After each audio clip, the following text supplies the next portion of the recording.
बच्चों, let's read the question. The question says that if dy upon dx minus x times tan of y minus x is equal to 1 and y of 0 is given as pi by 2, then the value of sin of y of 4 minus 4 times e to the power minus 8 is.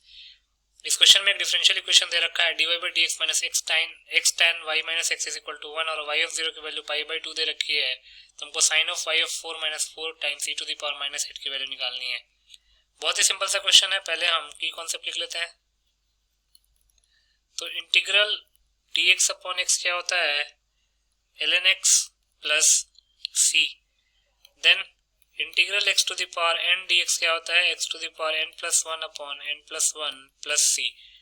तो इन दोनों की concepts को use करके इस question को solve कर लेते हैं. गिवन डिफरेंशियल इक्वेशन क्या दे रखा है? डिफरेंशियल इक्वेशन को डी भी लिख सकते हैं. Given differential equation is dy by dx minus x tan y minus x is equal to 1 and y of 0 is given as pi by 2.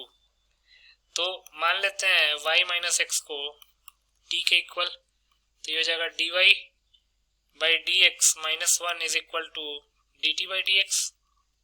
तो यहाँ से dy by dx को क्या पुट कर सकते हैं? dt by dx plus 1. और ये जो गिवन डिफरेंशियल इक्वेशन दे रखा है इसको हम इक्वेशन 1 मान लेते हैं. तो इक्वेशन 1 क्या हो जाएगा? Therefore equation 1 will become dy by dx की जगह dt by dx plus 1 लिख सकते हैं. dt by dx plus 1 minus x tan t is equal to 1, क्योंकि x into tan of y minus x को t पुट कर सकते हैं is equal to 1. 1 से 1 कैंसिल आउट हो जाएगा, तो हो जाएगा dt by dx minus x tan t is equal to 0. तो यहाँ से dt by dx क्या हो जाएगा? x tan t के इक्वल. वेरिएबल सेपरेबल यूज कर लेते हैं. dt अपॉन tan t ये हो जाएगा x dx के इक्वल. दोनों तरफ इंटीग्रेट कर देंगे. तो dt अपॉन tan t को हम क्या लिख सकते हैं?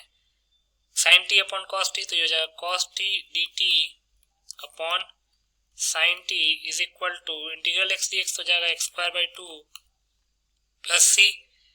तो cos t dt को हम क्या लिख सकते हैं? Differentiation of sin t whole upon sin t is equal to x square upon 2 plus c. तो d of sin t upon sin t का इंटीग्रल क्या हो जाएगा? ln of sin t is equal to x square upon 2 plus c. अब t की जगह पे x माइनस वाई पुट कर लेंगे, तो हो जाएगा ln sin y minus x is equal to x square upon 2 plus c. T की जगह पे y माइनस एक्स पुट करेंगे क्योंकि हमने y माइनस एक्स को t माना हुआ था. अब इसको इक्वेशन a मान लेते हैं. According to the question y of 0 pi by 2 के इक्वल दे रखा है. That is at x is equal to 0 y is given as pi by 2. तो put x is equal to 0 and y is equal to pi by 2 in equation a. Put करेंगे तो क्या होगा? ln sine of y pi by 2 है minus 0, तो sine pi by 2 is equal to x square. x 0 है तो ये 0 हो जाएगा plus c. Sine pi by 2 की वैल्यू होती है 1 और ln 1 0 के इक्वल हो जाएगा, तो c की वैल्यू आ जाएगी 0.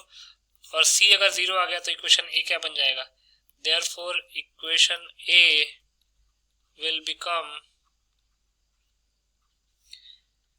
ln of sine of y minus x, ln of sine of y minus x then is equal to x square upon 2 is equal to x square upon 2. अब यहाँ से हम sine of y minus x को क्या put कर सकते हैं? e to the power x square upon 2, क्योंकि एक प्रॉपर्टी होती है if log x base a is equal to t, तो x को हम a to the power t लिख सकते हैं. ये log की एक प्रॉपर्टी होती है. Sine of y minus x e to the power x square upon 2 के इक्वल आ गया. अब क्वेश्चन में निकालना क्या है? क्वेश्चन में दे रखा है sine of y of 4 minus 4 times e to the power minus 8. तो अब हम क्या करते हैं? At x is equal to 4, at x is equal to 4 क्या हो जाएगा?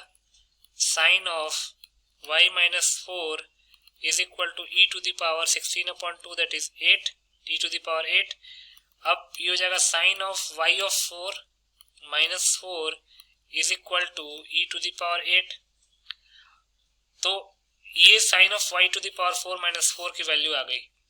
अब हम लिख सकते हैं therefore required value of expression क्या रिक्वायर्ड है, sine of y of 4 minus 4 into e to the power minus 8, sine of y of 4 minus 4 into e to the power minus 8। तो sine of y of 4 minus 4 की value e to the power 8 आ गई है, into e to the power minus 8 निकालना है, तो e to the power 8 और e to the power minus 8 एक दूसरे के रेसिप्रोकल है, तो आंसर क्या आ जाएगा 1। यही हमारा फाइनल आंसर आ जाएगा। तो लिख सकते हैं hence 1 is the required answer. So 1 will be the final answer. I hope you understood it well. Best of luck.